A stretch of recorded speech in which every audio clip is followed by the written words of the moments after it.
I'm going to go ahead and just do this for the sake of like equal protection and understanding other folks. Some of these beautiful young ladies, I have two daughters that are gorgeous, I think. And my boys are handsome.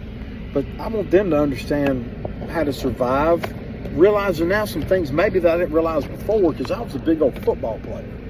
I mean, I weighed from like 275 to 310. And at a young age, I was bench pressing 300 pounds early in like high school, and then the strongest guy on our football team in college, and I'm a honky. So typically, it's the Hebrews who are stronger than the Gentiles.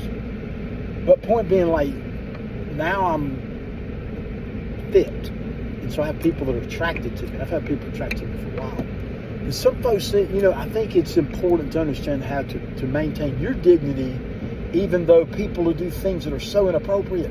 I've had so many sodomite men. That's a word. I mean, they're not, I guess you can call it homosexual, but I don't consider that sexual behavior. I consider it to be sin and disorder.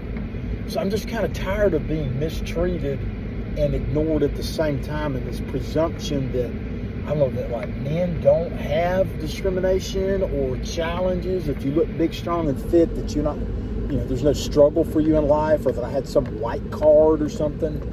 And I'm writing a series on this now because, as a kid, I was assigned to soccer teams, and I was there to play with my buddies, and we never even used the terms black or white, and nobody thought in a manner like that. It was, that's Danny, and this is Tori, and there's Brandon. And so then when I go to public middle school, that's when all that stuff of the literal bipolar nature of the race confusion.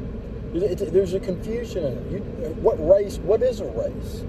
And so I really get kind of sick of it, because in high school, getting picked on was not going to happen, because they got big. Middle school, one of the first things that ever happened, kid did not know, black kid came up, just hit me in the damn eye out of nowhere. And so point is, don't presume.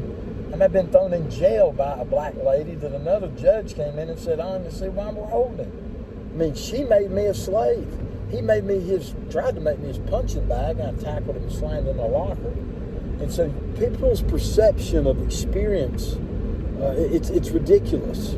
I've even had a big fat guy sit on the bar panel, like black dude who said, in a relatively just normal looking Hebrew older man, sit down and say, "King me." Like high school, that was a gang of black men, young men saying they were the kings. And I'm like, that's confusing to me. Like, I have no dispute of Jesus and who he is, Egyptian king, but like, I'm not the king, and y'all ain't the kings, and homosexuals don't have the right to come up and demand, that come-ons and looking at you and meat gazing is normal.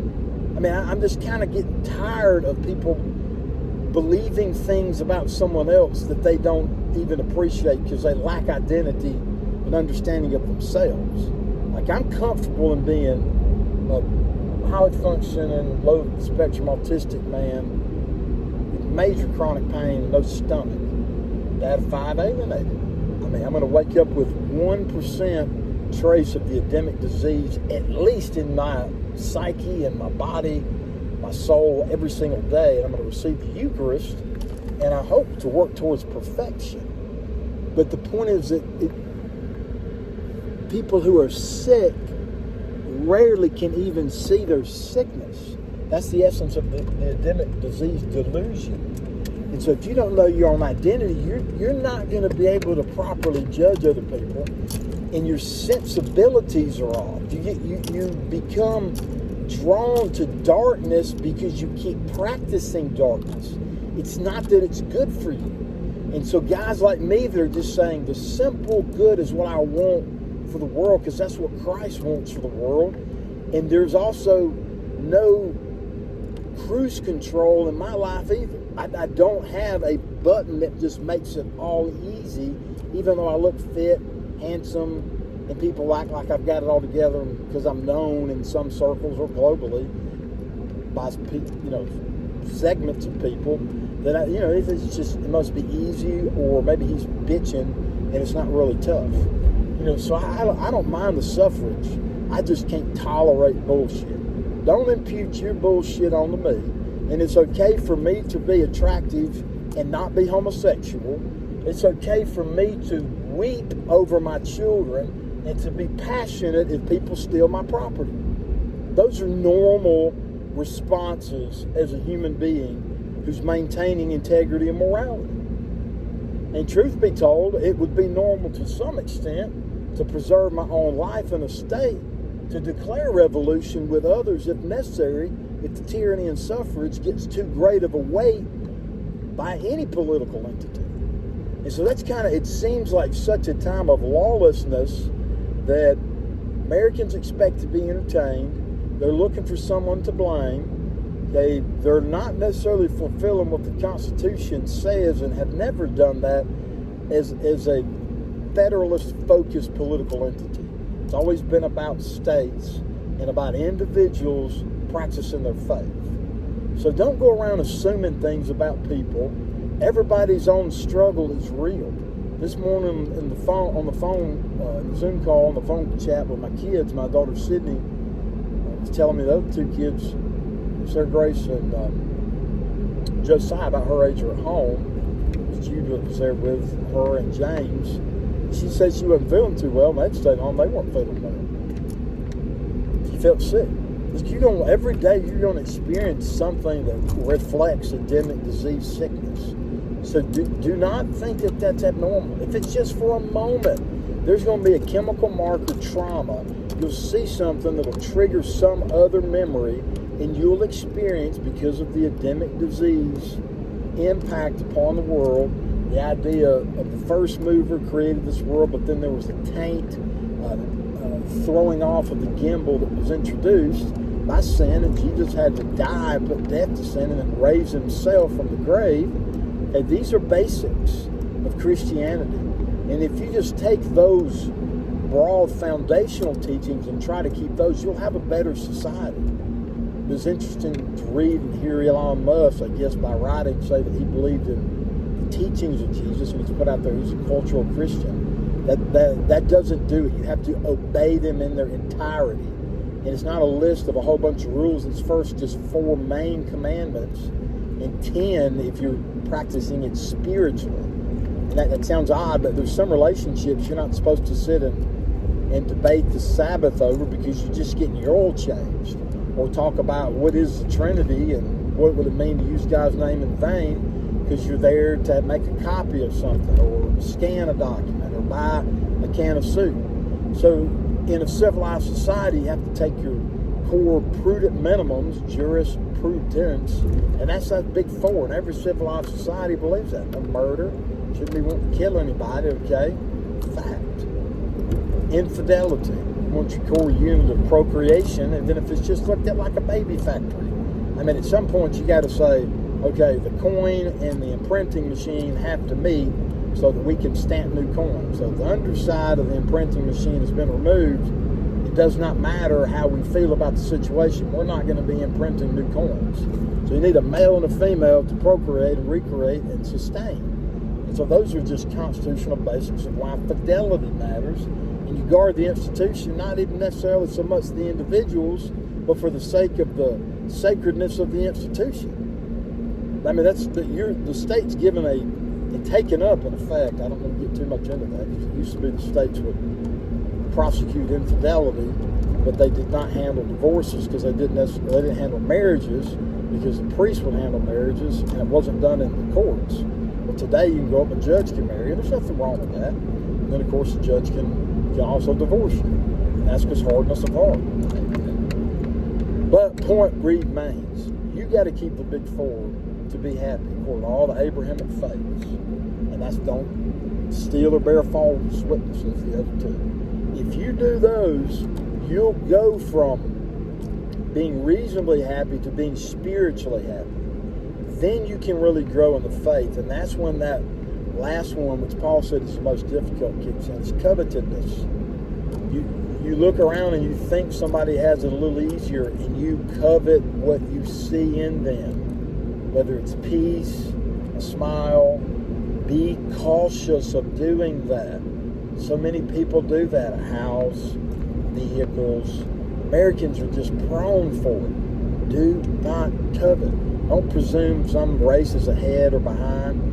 And when you realize, I can say good for them, if somebody's athletic, better than you in one regard or another, and even if you see a pattern, I mean, why are Asian women better at math than any other group? It's kind of just what it is. So you don't say, hey, lift them up or pull them down. You say, what is the duty that can be found that we can collectively do as a team, you see? That is humanity. So understand the 12 tribes, giftings, abilities. A gazelle runs very different than a lion. A lion moves slightly different than a tiger.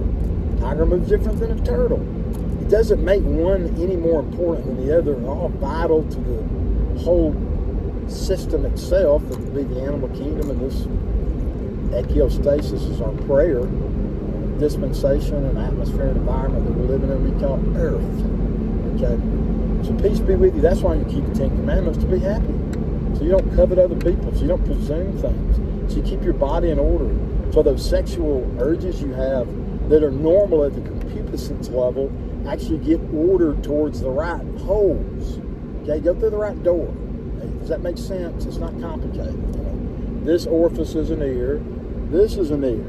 These are two open orifices. Okay, these are my noses. Those are open orifices. And I eat with this mouth. It's an open orifice, and I take good food in